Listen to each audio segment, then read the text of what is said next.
Sonda kita membahas mengenai tes DNA begitu ya. Tadi sudah dijelaskan tentang ada dua tuh angka yang keluar ya. Satu mengenai probabilitas, satunya mengenai CPI ya. Berapa kali kemungkinan dia menjadi ayah biologisnya ya. Kalau 10 berarti ya jauh ya. Tapi kalau 10 juta berarti wah pasti banget gitu ya. Nah itu tergantung angkanya. Nah pertanyaan selanjutnya Dok, apakah mungkin bahwa tes DNA itu hasilnya tidak akurat karena sampelnya juga mencurigakan? Nah iya, itu pertanyaan yang bagus karena itu seringkali jadi pertanyaan. Jadi begini, prinsipnya kan kalau kita melakukan fotokopi misalnya, apa yang masuk itu pasti akan hasilnya keluar. Misalnya contoh kita mau fotokopi kertas, terus kebetulan waktu kita fotokopi kertasnya di situ ada cicak. Nah, cicaknya ikut masuk kayak gitu. Jadi pemeriksaan DNA juga sama. Kalau misalnya ini in case ya ada satu kasus, bapak mau tahu ini anaknya apa enggak, dia udah ngambil sampel darah ibu, bapak dan anak, dibawa ke saya, dok saya mau buktikan ini betul nggak anak saya.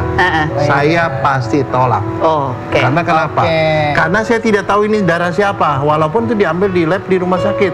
Karena di jalan kalau si bapaknya berkepentingan untuk menceraikan istrinya, bagian darah anak itu ditukar sama darah tetangga, anak tetangga. Iya, berarti dimanipulasi dari sampelnya. Hasilnya kan saya jadi salah. Jadi kalau sampelnya salah, hasilnya salah. Apakah semua dokter menolak yang seperti itu atau hanya dokter doang? Bukan, seharusnya seperti itu. Seharusnya seperti itu. Jadi ada kemungkinan ada yang mau terima sampel yang diambil di luar lab ya? Iya. Ada? Ya ada. Tapi mestinya kagak. Mestinya kagak gitu. Tapi sekali lagi bahwa kesimpulannya kalau ada yang berkeinginan untuk melakukan tes DNA ulang dan semua pihak sepakat, tidak ada masalah, tidak ada yang tersinggung karena ya itu ibaratnya ya nggak apa-apa second opinion boleh. Tapi kalau dari secara kode etik kedokteran, dokter itu disumpah begitu ya bahwa dia bekerja bukan cuma kepada profesinya tapi juga kepada Allah sumpahnya gitu, kepada Tuhan begitu kan ya. Tapi kalau tes DNA bisa nggak akurat bisa aja ya, tergantung kualitas sampelnya juga gitu dan prosedur pada saat pengambilan DNA. Aku banyak kan nonton film-film detektif juga sama kayak dokter ya dok. Dokter Jaya terima kasih untuk kedatangan dan informasinya. Nah sekarang giliran Angelina Sondah, kita lihat dulu profilnya berikut ini. Masih seru loh bahasannya gitu ya. Ya mungkin ini buat bapak-bapak di luar sana kalau yakin itu kayaknya bukan anak saya ini nih, kita ngomong secara general ya. Itu bukan anak saya karena saya sudah memakai pelindung. Ingat, pelindung itu tidak 100% jaminannya. Oke gitu.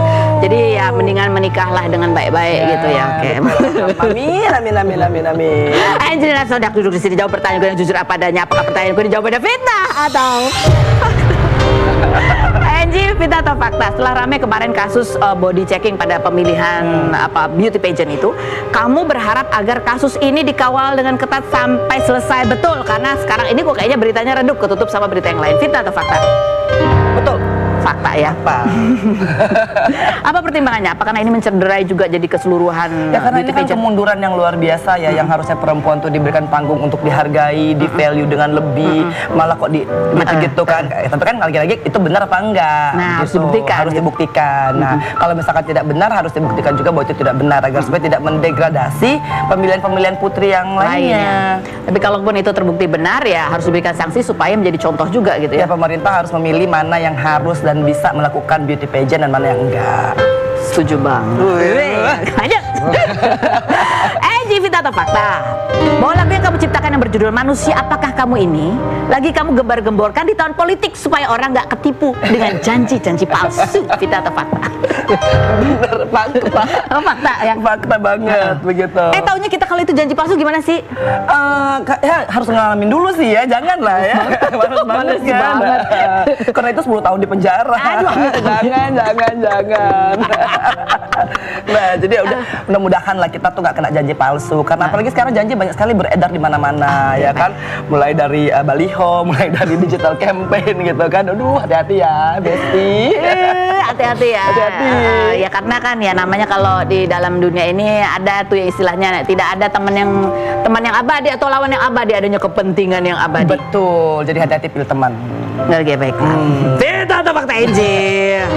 Kalau kamu saat ini kan juga sering tuh sharing-sharing ya, hikmah-hikmah kehidupan, nasihat-nasihat, juga sering isi pengajian juga, bahwa kamu itu sebenarnya juga sudah siap untuk menjadi seorang ustazah. Fitnah atau fakta? Fitnah sih, karena emang itu sharing session ya. Karena aku masih merasa belum punya banyak ilmu untuk menjadi ustazah, begitu kan. Dan artinya kalau kita jadi ustazah kan berarti aku harus berdakwah tanpa dibayar. Nah, karena itu merupakan janji kita kepada Allah.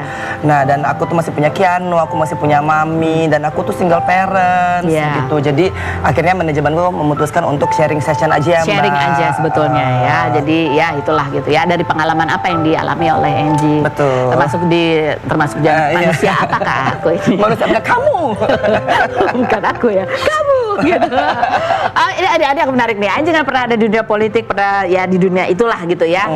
Ini sarannya buat para pemilih nih, Angie. Oke, apa? Oke, ya hati-hati lah ya. Gimana? Karena janji manis itu kan ada di mana-mana, begitu. Artinya kita jangan jadi objek daripada kebutuhan orang karena minta dipilih. Contohnya gimana maksudnya? Iya kan, kalau pas lagi begini-begini kan kita pasti didatengin, dijanjiin manis gitu kan. Tapi kan kepentingannya kan buat dia. Nah setelah itu dia lali. Jadi istilahnya jangan fanatik sampai berantem sama tetangga gara-gara pilihan yang berbeda ya. Kita lucu-lucuan aja. Lucu-lucuan aja ya. Oke.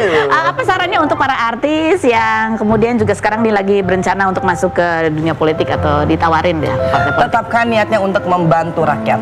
Gitu ya. Jangan sampai goyang, jangan sampai tergoda, jangan mau dijadiin korban, dan jangan juga mau dipecundangi. Berat ya. Harus hati-hati ya. Iya, betul sekali. Hati sayang, karena itu seperti masuk ke dalam rimba yang engkau tidak tahu siapa kawan dan siapa lawan. Gitu. Aduh takut Gitu ya. Bukannya serem sekali. Iya, aku sampai gini. Itu kan ibaratnya kan sebuah arus ya. Berapa persen sebenarnya kita kemungkinan akan terbawa arus dan bisa bertahan, itu berapa persen arusnya terusnya itu? Kalau ada 100% ukurannya? Kadang-kadang kita nggak bisa menghitung karena arusnya itu datang dengan berbagai macam rupa. Kadang-kadang bukan arus yang besar datang, tetapi riak aja, tapi ternyata itu benar-benar menggulung. Riak, tapi kita nggak tahu loh kok nyampe sini gitu ya. Itu. Aduh, dari tadi banyak metafornya ya ini. Metafor. Oke, Angie, kita masih akan ngobrol lagi, tapi kita mau ke Daus Mini dulu ya. Kita lihat dulu profil Daus Mini berikut ini.